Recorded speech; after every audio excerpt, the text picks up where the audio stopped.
Hello, and welcome to my channel. It's back. Relax and let yourself be carried away by the story. First, subscribe to my channel and leave a comment. Then drift off to sleep. Peace peacefully unfolds. Introduction opening. My Minute's history is written by the victors.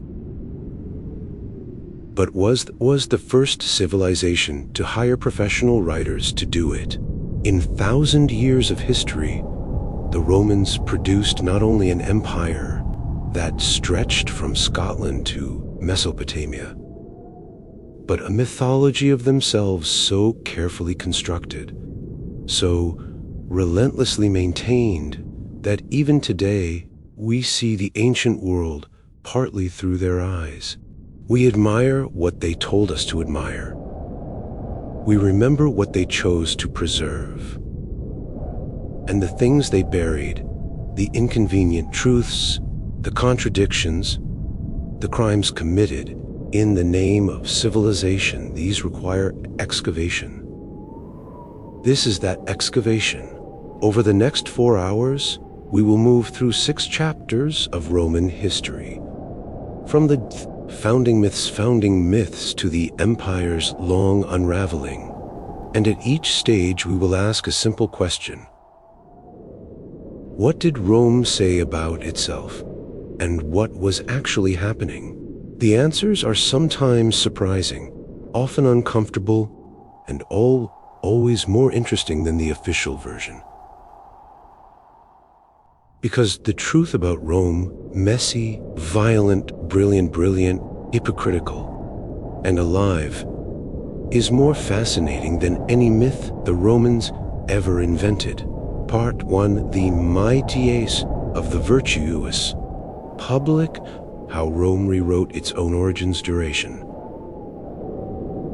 Sorry, 5 minutes. For centuries, the story of Rome has been told as tale of noble warriors, selfless statesmen, and an empire built on law and virtue. Schoolchildren across the world have learned of Romulus and Remus, the Senate's wisdom, of legions marching in righteous conquest. But behind every great legend lies a far more complicated truth.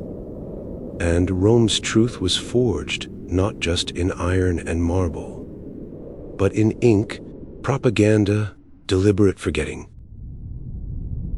The city's very founding myth is our first great deception. The Romans themselves held 2 competing traditions about their origins, and neither sat comfortably alongside the other. In one version, Rome was born of divine will, the twin sons of the war god Mars, nursed by a she-wolf destined to rule the world. In the other, far older and politically inconvenient, Rome was nothing more than a refuge for the desperate. Livy, writing in the first century before the Common Era, recorded it plainly. Romulus opened an asylum on the Capitoline Hill, and to it flocked runaway slaves, debtors, criminals, and daels from surrounding tribes. The city of eternal glory began as a sanctuary for the dispossessed. This second origin was not forgotten. It was simply never amplified.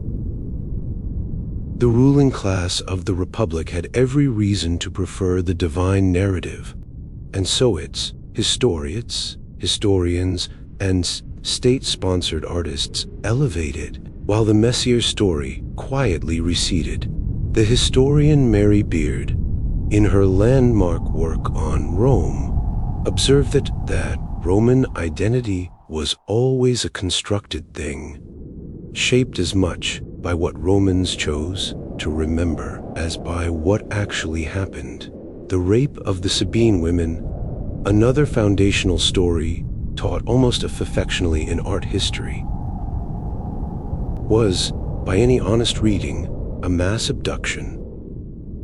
Rome's first settlers, being largely male, needed wives. Romulus invited the neighboring Sabine people to a festival, and at a prearranged signal, the Roman men seized the Sabine women by force and carried them away. The event was later mythologized as a kind of rough romance, the women eventually reconciling and mediating peace between their fathers and then their new husbands. What this version carefully annihilates is the violence, the coercion, and the fact that the women had no voice in the matter at all. Roman art celebrated it. Roman literature softened it. The story of empire's birth was, from the very beginning, cleaned up for public consumption. Even the calendar Rome gave the world was, in its earliest form, a tool of political power, rather than a neutral measure of time. The original Roman calendar had only 10 months, something modern scholars still see in the names October, November, and December, derived from the Latin for 7th, 8th, 9th, and 10th. 2 months were simply unnamed because they fell in winter, a period considered agriculturally and militarily inactive. It was only under the semi-legendary king Numa Pompilius that January and February were added. But the real transformation came under Julius Caesar, who, working with Egyptian astronomer Sosigenes, introduced the Julian calendar in 46 BCE. In doing so, Caesar also inserted an extraordinary political flourish. He gave the month of Quintilis, the 5th month, his own name. July, as we know it, is a monument to one man's ego, dressed as administrative reform. But perhaps no lie was more consequential than Rome's self-image as a republic of equals governed by law. The Roman Republic was, in practice, an oligarchy of staggering rigidity. The Senate was dominated by patricians, an aristocratic class, claimed descent from the original companions of Romulus, and for generations they monopolized the consulship, the priesthoods, and the most lucrative military commands. Plebeians, who made up the vast majority of Rome's population, were for centuries barred from holding the highest offices. The struggle of the orders, which folded across roughly 2 centuries from Fu Saint-Jean and Nandy Clark to Tuatade 87 BCE, was a prolonged class conflict in which plebeians gradually won concessions, tribune unions of the plebs, the right to hold the consulship. Eventually, the publication of the 12 Tables, Rome's first written law code. That last achievement, the 12 Tables, was itself presented as a victory for equality. A set of laws carved in bronze and displayed in the forum so that no magistrate could secretly bend the rules. It was a genuine step forward, but a careful reading of those tables reveals a legal system still deeply stratified. Debt slavery was explicitly permitted.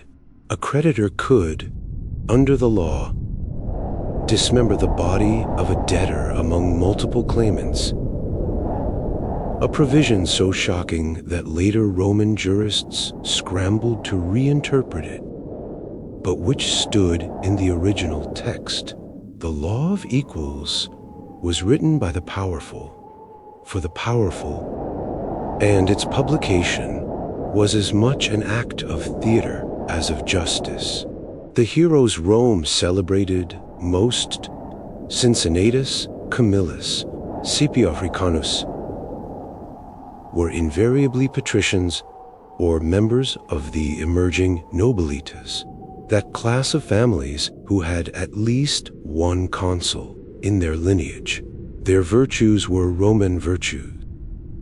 Military discipline, pietas toward the gods and ancestors, gravitas, dignitas. These were not universal human qualities being celebrated. They were class markers, carefully cultivated to distinguish the men who were supposed to rule from the men who were supposed to follow. The Republic's great myth was that any man of virtue could rise. The reality was that virtue, as Rome defined it, was largely hereditary.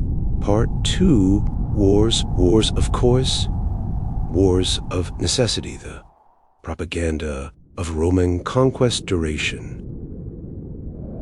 See 8 minutes. Rome's wars were almost never what Rome said they were. From the earliest campaigns against neighboring Latin tribes to the final absorption of Egypt, Roman military expansion was consistently justified through a legal and religious framework designed to make aggression appear defensive. The Romans called this the concept of bellum iustum, the just war. To wage just war, Rome needed to have been wronged first. And so, with remarkable regularity, Rome was always wronged first.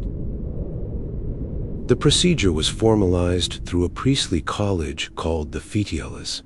When Rome wished to declare war, priests would travel to the border of the offending state, reciting a lengthy formula demanding satisfaction, wait the prescribed 33 days for a response, and then hurled a ritual spear across the border, symbolically beginning hostilities only after the enemy had been fair warning.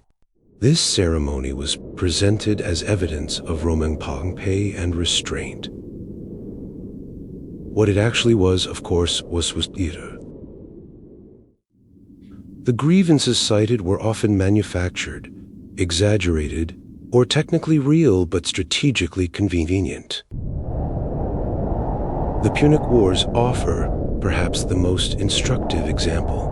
Rome's conflict with Carthage, which consumed over a century and 3 devastating wars, was not, as Roman historians presented it, a defensive struggle against an aggressive maritime power.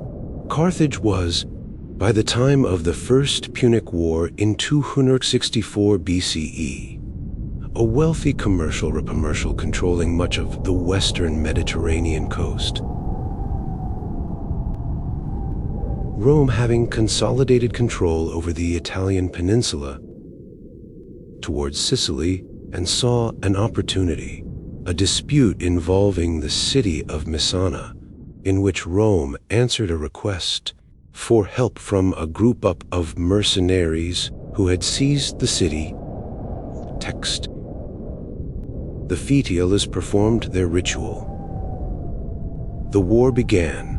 What followed was not the defense of Roman allies, but the first step in a century-long project to eliminate the only power capable of rivaling Rome in the Western Mediterranean, the Second Punic War, the one most people remember because of Hannibal and his elephants crossing the Alps, was similarly as Carthaginian aggression. And Hannibal did cross the Alps, and he did invade Italy, and he did win devastating victories at Trebia, Lake Trasimene, and above all at Cannae in 216 BCE, where roughly 70,000 Romans and their allies were killed in a single afternoon. By any measure, Hannibal's campaign was an extraordinary military achievement, and the threat to Rome was genuine. But the war's origins lie in Rome's own expansion into the Iberian Peninsula and its interference in territories that Carthage under the terms of their treaties, had every right to consider within its sphere. Hannibal was responding to Roman encroachment, not initiating unprovoked aggression. The Romans never admitted this. Their historians transformed Hannibal into a figure of irrational hatred, a man who made his 9-year-old son swear an oath of eternal enmity against Rome, rather than a strategic military commander responding to a genuine geopolitical threat. The Third Punic War, which ended in 146 BCE, if the complete destruction of Carthage, its buildings demolished, its population killed or enslaved, its fields allegedly salted, was perhaps the most nakedly dishonest of all. By this point, Carthage posed no military threat whatsoever. The city had surrendered its war fleet, paid enormous indemnities, and was forbidden from waging war without Roman permission. Rome demanded ever more impossible concessions until Carthage, realizing that surrender meant death anyway, chose to fight. The Senate's repeated slogan, attributed to the elder Carto, Carthago delenda es, Carthage must be destroyed, was not a response to danger. It was a policy of deliberate annihilation, dressed in the language of necessity. The conquest of Greece tells a similar story. Rome, its military interventions in the Greek world as liberation, freeing the Greek city-states from Macedonian domination, protecting Greek freedom. The Roman general Flamininus, after defeating the Macedonian king Philip V at the Battle of Cynosiphylae in 197 BCE, made a celebrated proclamation at the Isthmian Games, declaring all Greeks free.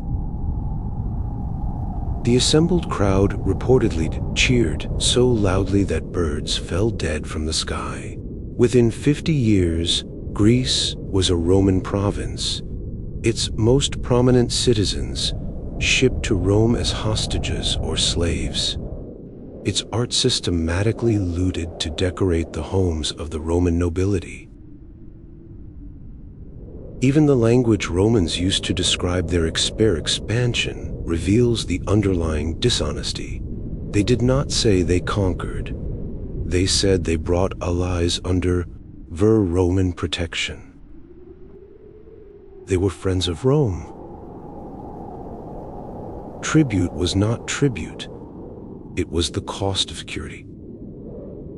The Roman Empire, for much of its history, did not call itself an empire at all. Augustus, its first undisputed ruler, insisted he held no special powers, only a collection of offices and honors, taken separately, could each be justified within the republican tradition. The word imperator, from which we get emperor, originally meant simply a victorious general acclaimed by his troops. The tyranny was real. The vocabulary of tyranny was carefully avoided. This habit of euphemism extended to the treatment of conquered peoples. Roman writers often described foreign cultures in ways that simultaneously acknowledged their achievements and rendered them inferior. Greeks were brilliant but effeminate, given to philosophy when they should have been practicing virtue. Gauls were brave but barbaric, their courage undisciplined and therefore ultimately futile. Egyptians were ancient and learned but decadent, corrupted by luxury and religion. Each assessment served to justify Rome rule. Yes, these people had qualities, but they lacked the particular Roman quality, that combination of military discipline civic virtue, and pious respect for tradition that entitled a people to govern itself. Rome was not conquering the world. Rome was organizing it. Part 3. The senators and the slaves. The economy Rome never admiteration. Fourier minutes. At the height of the Roman Empire, somewhere between 20 and 30% of the population of Italy were enslaved. This is not a figure the Romans particularly tried to hide. Slavery was so deeply embedded in their social and economic life that concealing it would have been impossible. But the way Rome talked about slavery, the moral framework it constructed around the institution, constitutes one of history's most sophisticated acts of ideological self-deception.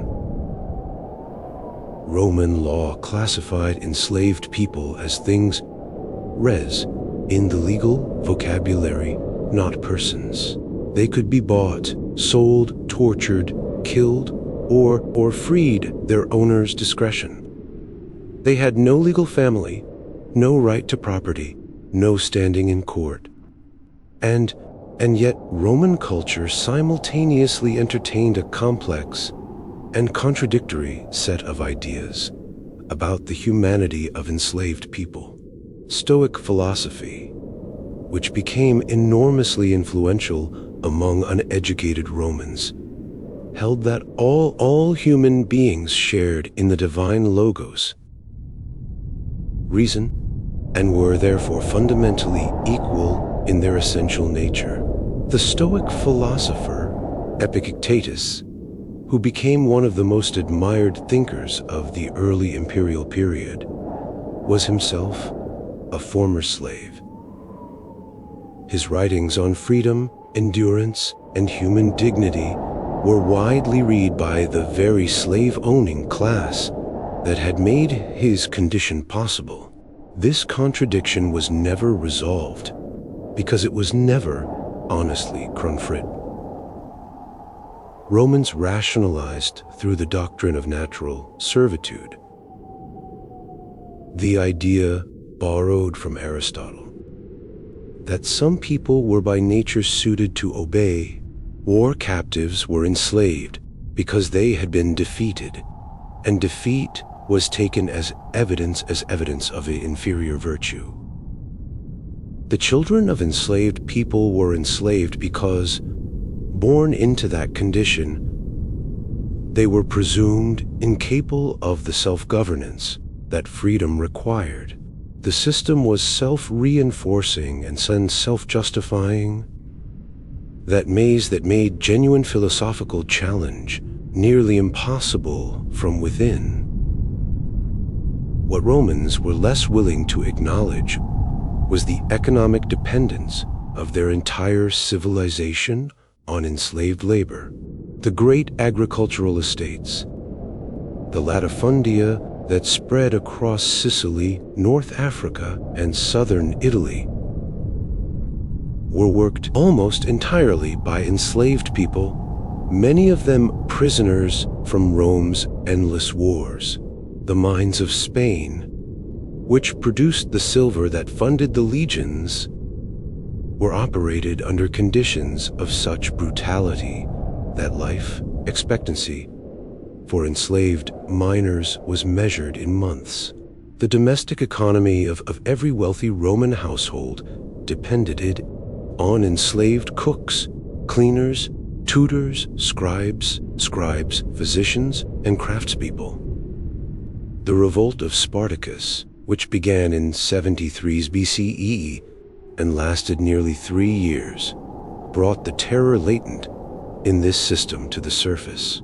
Spartacus and his fellow gladiators escaped from a training school at Capua, gathered an army that eventually numbered in the tens of thousands, and defeated multiple Roman armies before being crushed. Crassus in 71 BCE. 6,000 survivors were crucified along the Appian Way from Capua to Rome. A deliberate act of terror designed to remind every enslaved person in Italy of the cost of resistance.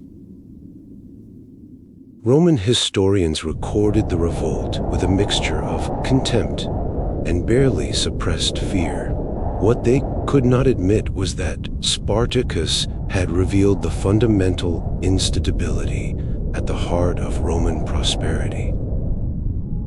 A civilization built on coercion, sustained by violence, dependent at every level on the labor of people who would have left, if they could, the freedman class, those formerly enslaved people who had been manumitted, occupies a fascinating and revealing position in Roman social history.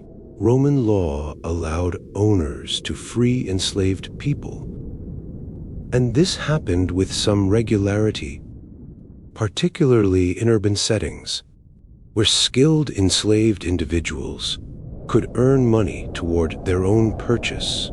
Freed people became Roman citizens, though of a subordinate kind, and their children could in theory rise to full citizen status. This system was presented as evidence of Roman generosity and social mobility. In practice, freed people remained bound to their former owners through a web of obligations. Opere, the duty to provide labor or service, and face persistent social stigma. The novelist Petronius, in his satirical work The Satyricon, portrays the freed man Trimalchio who is grotesquely wealthy but hopelessly vulgar, incapable, despite his money, of acquiring the refinement that only old family could bestow. That the joke was cruel and it was representative. Roman attitudes toward free but poor citizens were hardly more generous. The grain dole, the annona, provided subsidized or free grain to hundreds of thousands of residents of the city of Rome, and later other benefits as well. Politicians, from the Gracchi brothers in the late 2nd century BCE, through the emperors of the Principate, used this distribution tool of social control. The satirist Juvenal, writing in the early 2nd century of Common Era, famously complained that the Roman people, who once gave away commands, consulships, legions, and everything else, now cared about only two things: bread and circuses. The phrase this has endured as a critique of popular passivity, but its original target was not the poor who accepted the dole. It was the system that rendered them politically irrelevant, while keeping them fed enough not to revolt. Women occupied another category of legal and social subordination that Roman rhetoric consistently mystified. The Roman ideal of the matrona, the respectable married woman who managed her household, raised virtuous children, and remained faithful to her husband, was celebrated in literature, sculpture, and funeral inscriptions with genuine enthusiasm. The Empress Livia, wife of Augustus, was deified after her death in part because she so perfectly embodied this ideal, or at least was presented as doing so. But the ideal was a cage dressed as a pedestal. Roman women of the citizen class were under the legal guardianship of fathers, husbands, or male relatives for most of their lives. They could not vote, hold office, or serve in the military. Their role in public life was defined almost entirely in relation to the men they served and produced. Part 4. The Divine Emperor and the Human tyrant, the theater of imperial power duration. For 2 minutes, when Augustus Caesar ended the Roman Republic and became in effect the first emperor of Rome, he achieved something remarkable. He destroyed the very system he claimed to be restoring. The civil wars that followed Julius Caesar's assassination in 44 before BCE had lasted more than a decade and consumed hundreds of thousands of lives. By 27 B7 BCE, Octavian, as Augustus was then known, had defeated all his rivals and stood alone atop the Roman world. What he did next was as audacious a piece of political theater as history records. He gave power back.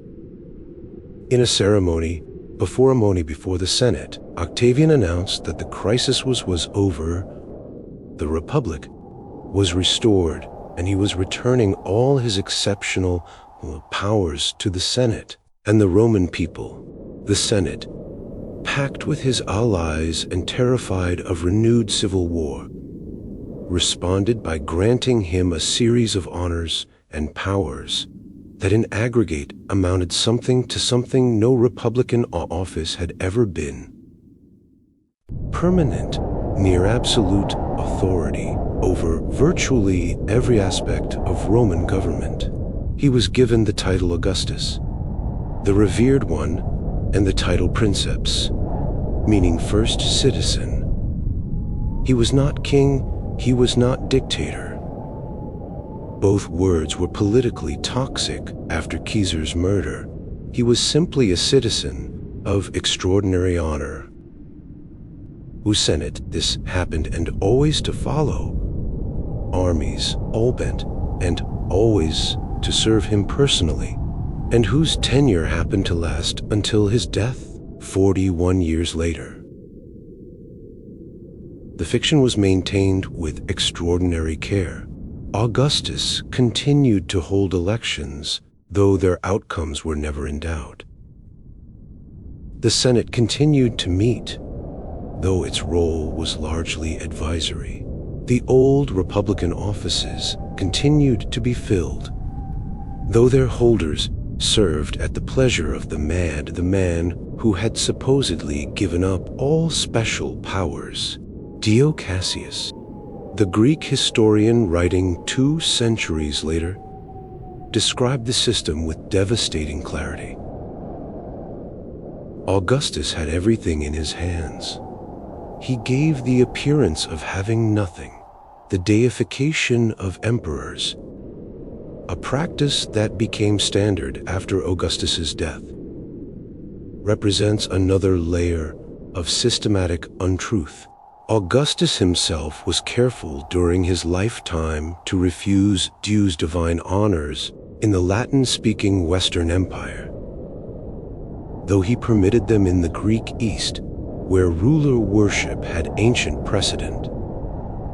After his death, the Senate voted a god, and the practice continued for most of his successors. The historian Suetonius records that the Emperor Vespasian, dying in 79 CE, joked, "I think I am becoming a god." The joke was dark because everyone understood the absurdity. The Senate's power to bestow divinity was entirely political, entirely post-mortem, and entirely dependent on whether the next emperor wanted his predecessor remembered favorably. The great emperors of the 2nd century, Trajan, Hadrian, Antoninus Pius, Marcus Aurelius, are remembered as the philosopher for kings of the ancient world. That Roman imperial government could be benign, wise, and just. Edward Gibbon, in his monumental History of Rome's Decline, called the period of their rule the happiest era in human history. This verdict has been challenged on many fronts. For the peoples Rome governed, the Antonine Age was not uniformly happy.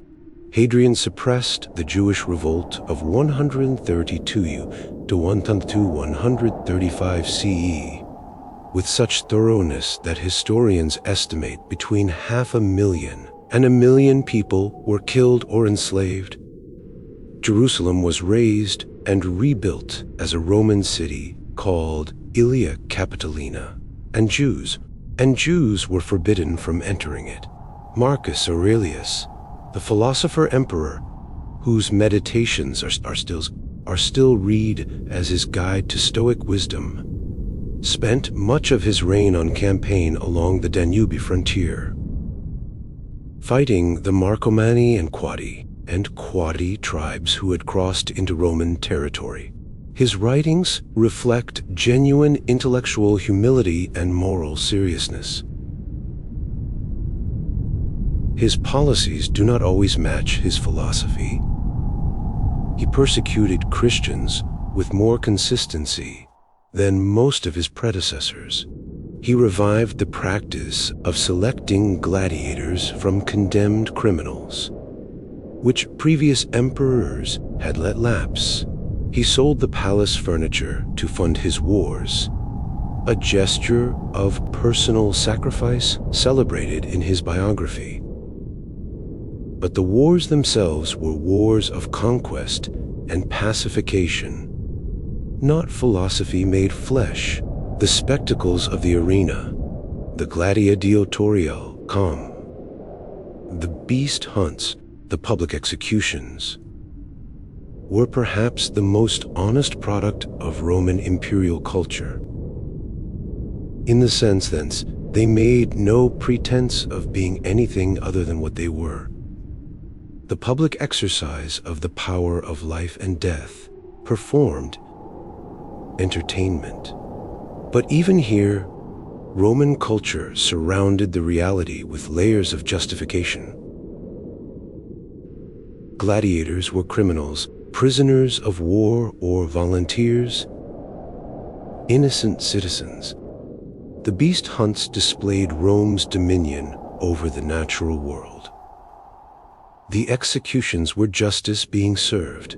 The crowd's participation, their ability, cooler from mercy or death, was presented as a form of democratic power, people exercising judgment over life itself.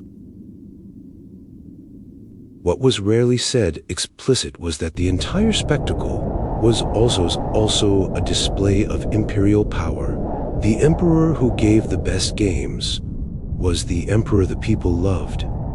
And the love of the people was the insulation that kept the army and the Senate in line. Emperors who failed to provide adequate entertainment were historically unpopular in ways that could prove fatal. The games, a distraction from politics. They were politics, performed in the most visceral possible idiom. Part 5. Rome's fall, and the stories we tell about eternal city, decline its men, are 4-5 minutes. The fall of Rome, or more precisely, the fall of the Western Roman Empire, typically dated to 476 CE, when the Germanic chieftain Odoacer deposed that the last Western emperor, Romulus Augustulus, generated more historical controversy, more competing explanations, and more ideological projection than almost any event in the ancient world.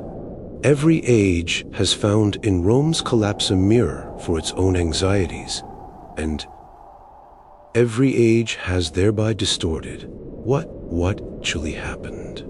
Edward Gibbon, writing in the 18th century, blamed Christianity and the barbarians in roughly equal measure. His argument, enormously influential and never entirely refuted, was that Christianity had sapped the martial virtues that had built the empire. replacing them with otherworldly passivity and institutional corruption. While Germanic tribes exploited the resulting weakness, this thesis appealed enormously to Enlightenment sensibilities, which were already suspicious of clerical power, and it contained real elements of historical truth wrapped in considerable polemical excess. 20th century historians shifted the emphasis. Economic historians pointed to debasement of the currency, the steady reduction of silver content in Roman coins across the 3rd and 4th centuries as the underlying cause of inflation, fiscal crisis, and the breakdown of the commercial networks that had held the empire together.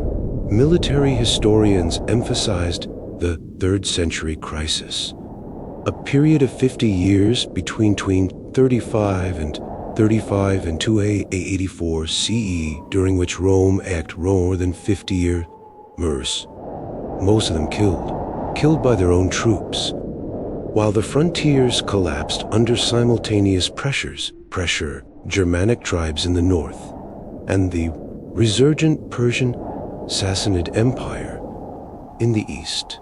Social historians pointed to the growing gulf between the senatorial elite and the ordinary population, the increasing reliance on Germanic federates in the army, and the fragmentation of loyalty that resulted. Morin's scholarship has questioned whether fall is even the right word. The historian Peter Heather argues for genuine external pressure. The Hunnic invasion that pushed Germanic tribes across the Rhine and Danube was a genuine catastrophe, not simply an internal Roman failure. Brian Ward Perkins, in his book The Fall of Rome and the End of Civilization, marshals archaeological evidence, the decline in coin use, pottery literacy, and building to argue that real material regression occurred, that ordinary people's lives genuinely became worse in the post-Roman Western world, and the transformation was indeed a catastrophe, not a gradual evolution. Against this, historians like Walter Goffart and N. Peter Brown have argued for continuity over rupture, that Roman institutions and legal traditions and cultural forms persisted and transformed into the medieval world rather than simply collapsing. The Catholic Church preserved Latin literacy. Roman law formed the basis of medieval legal systems throughout Europe. The very concept of the Holy Roman Empire, which lasted in various forms until 1886, was an attempt to claim the prestige of Rome's legacy. What all these debates share is a tendency to treat Rome's decline as a lesson, a warning applicable to present circumstances.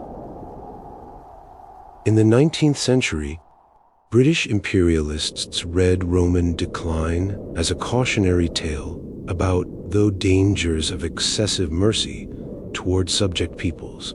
In the 20th century, conservative American writers read it as a warning about moral decadence and big government. In the 21st century, commentators across the political spectrum continue to find in Rome whatever their current anxieties require. This habit of instrumental history, using the past to make arguments about the present, is itself a Roman inheritance.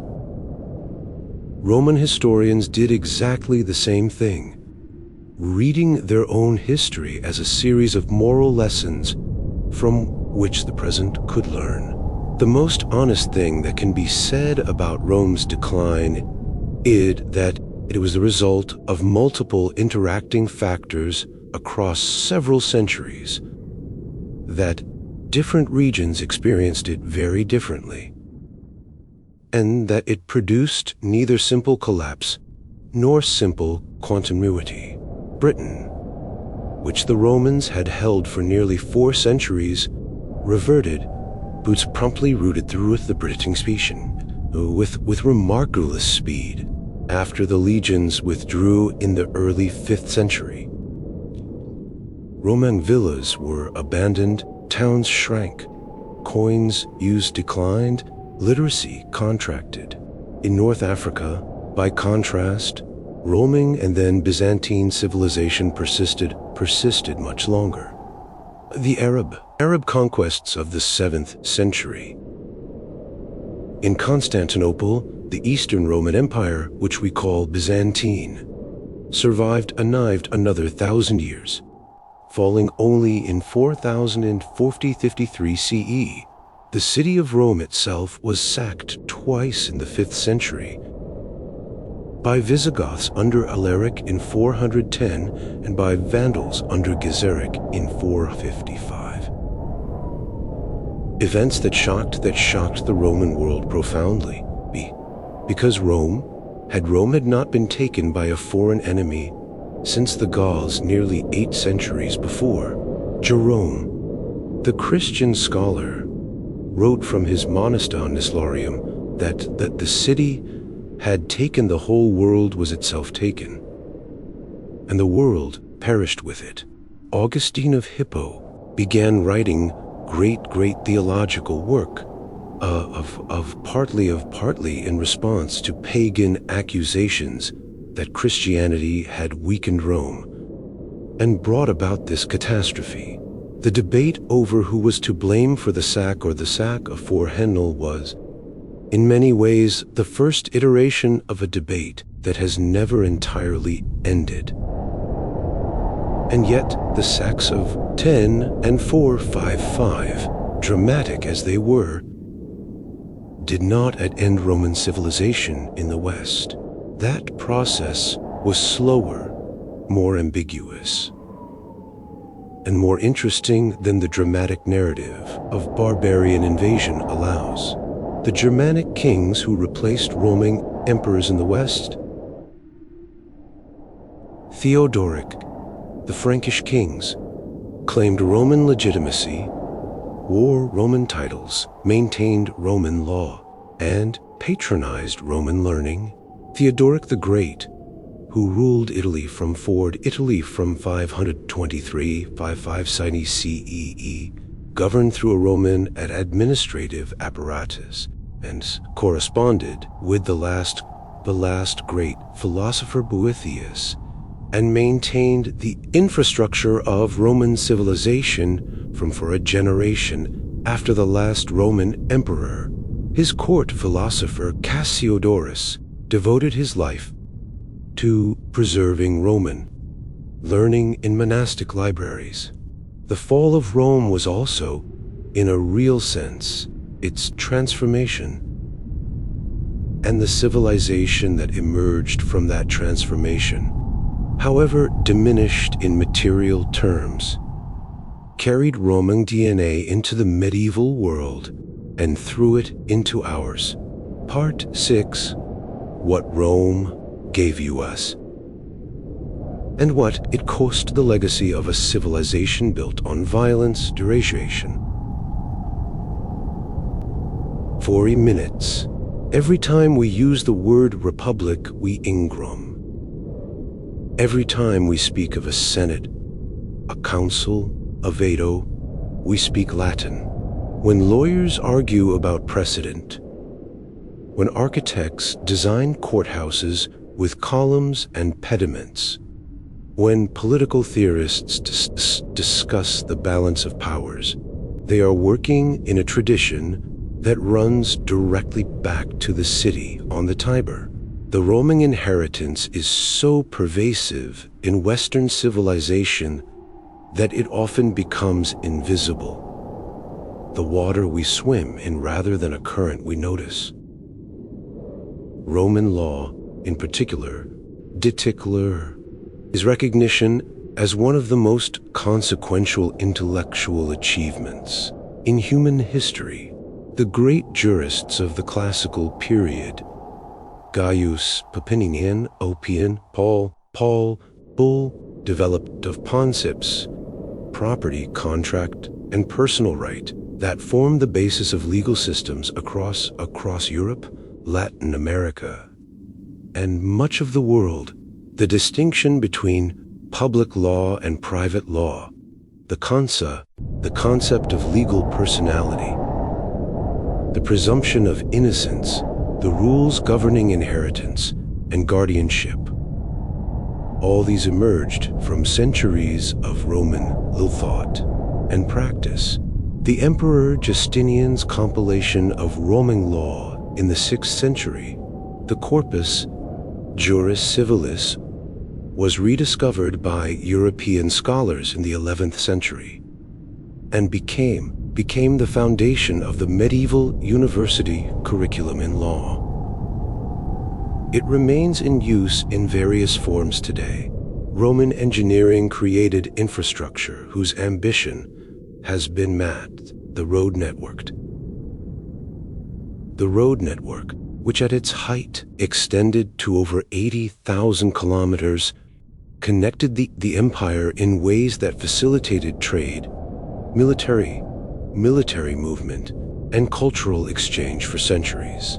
Many Roman roads are still traceable today, and some form the basis of modern highways. The aqueducts that supplied Rome's million-person population with fresh water represent a feat of hydraulic engineering not surpassed in Europe until the 19th century. The Pont du Gard in southern France, the aqueducts of Segovia in Spain, the baths of Caracalla in Rome. These are not merely ancient monuments. They are evidence of what happens when an organized state commits reasons to public infrastructure on a continental scale.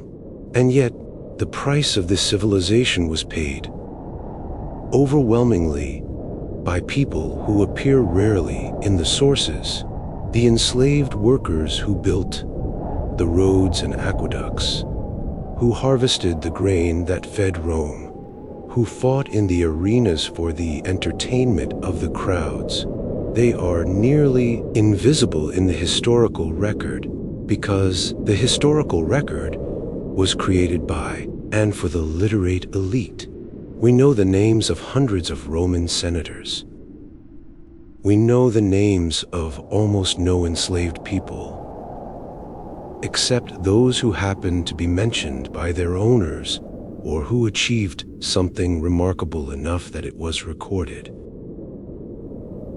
Spartacus survives because his revolt was too large to ignore. The millions who endured enslavement without revolt are statistically traceable but humiliatingly almost entirely lost.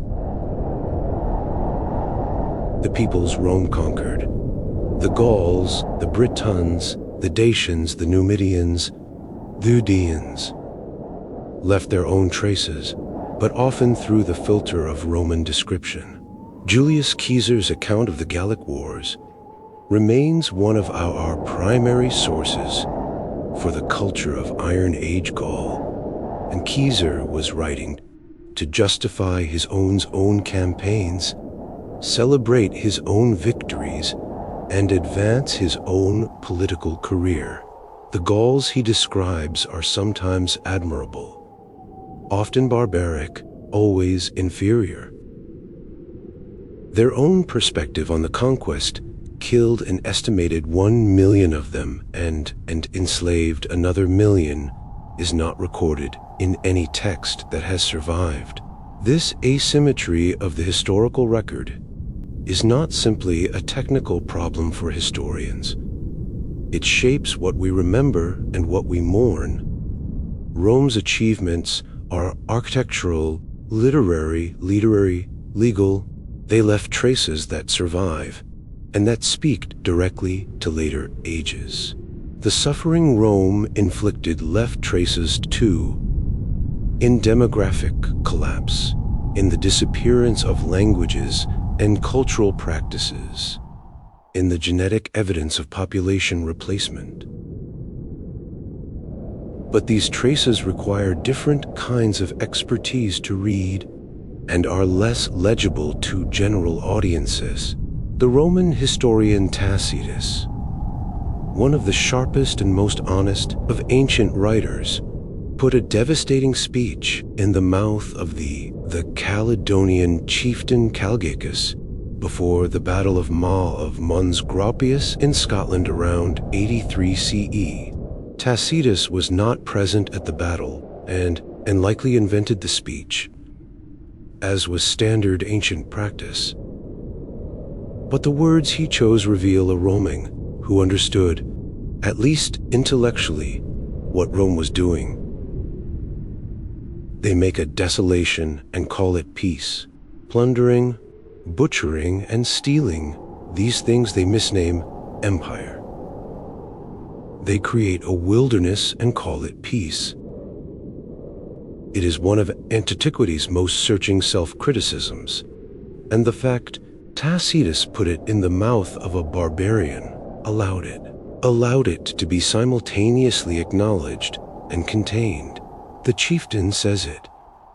The Roman reader can nod at the rhetoric without having to apply it too directly to themselves. What Rome ultimately gives us, beyond its aqueducts and legal codes and literary masterpieces, is a laboratory for understanding how power works across time, how empires justify themselves, how ruling classes construct ideologies that make their dominance appear natural and beneficial, how history gets written by the winners and read by their descendants, how civilizations can be simultaneously great and terrible, how the same culture that produced Marcus Aurelius and the Pantheon also produced the arenas and the crucifixions and the chattel slavery, the temptation, looking at Rome from the distance of 2,000 years, is to resolve this tension, to conclude that Rome was ultimately good, its achievements outweighing its crimes, or alternatively that Rome was ultimately a criminal enterprise whose cultural legacy is tainted. But the honest answer is that Rome was both fully and without resolution. It was a civilization of extraordinary creativity and extraordinariness, violence, and those two things were not incidental to each other. The wealth that funded the Pantheon came from the provinces. The leisure that allowed philosophy came from enslaved labor. The peace that the Pax Romana provided came from the sword. Understanding this does not require condemning Rome or apologizing for admiring it. It requires holding complexity, recognizing that the greatest achievements are often entangled with the worst human impulses, and that the stories civilizations tell about themselves are rarely the whole truth. Rome told magnificent stories about itself. Some of them were true, many of them were not. And gap between the story and the truth. That gap is where history lies, where the work of understanding really begins, and where Rome, after 2 millennia, still has things to teach us. Slow sing narration ultra, sci minutes. Rome has been dead for 15 years, and we still cannot stop talking about it. We all about its meaning in universities and parliaments, in novels and films, in the comment sections of the internet. Every generation finds in Rome's ruins a reflection of its own preoccupations. That is not a coincidence. Rome created the vocabulary we used to talk about power, law, civilization, and decline. It did this deliberately, spending centuries crafting a self-image so compelling that it became part of the mental furniture of the Western world. But the gift Rome actually gave us, the most durable, the most valuable, may be the gift of example, not the example of virtue the Romans themselves claimed to offer, but the example of a civilization fully human in its contradictions, capable of breathtaking achievement and breathtaking cruelty, of philosophical sophistication and moral blindness, of constructing magnificent systems of justice, while systematically excluding the majority of its people from their benefits, to see Rome clearly, without the guilt the Romans applied, without the nostalgia that ages of admiration have layered on top, is to see something genuinely useful. It is to see how propaganda works, how power sustains itself through narrative, how the stories a civilization tells about itself shape what that civilization is capable of seeing, and therefore capable of changing. Rome's greatest lies were not individual deceptions perpetrated by wicked men. They were systemic fictions maintained by an entire culture, believed by most of those who told them, and powerful enough to last 2 millennia. We are not beyond that. No civilization is. The question Rome asks us, still, after all this time, is whether we are willing to look at the gap between our own stories and our own reality with the same unflinching curiosity that the best restaurants occasionally managed. Tacitus could see it. Juvenal could see it. The enslaved philosopher Epictetus could see it with unmatched clarity. Seeing clearly is not comfortable, but it is the beginning of everything that matters. This has been the greatest lies of ancient Rome and much more. Thank you for spending this time in the ancient world. May its ruins teach you something the Romans themselves could never quite bring themselves to admit.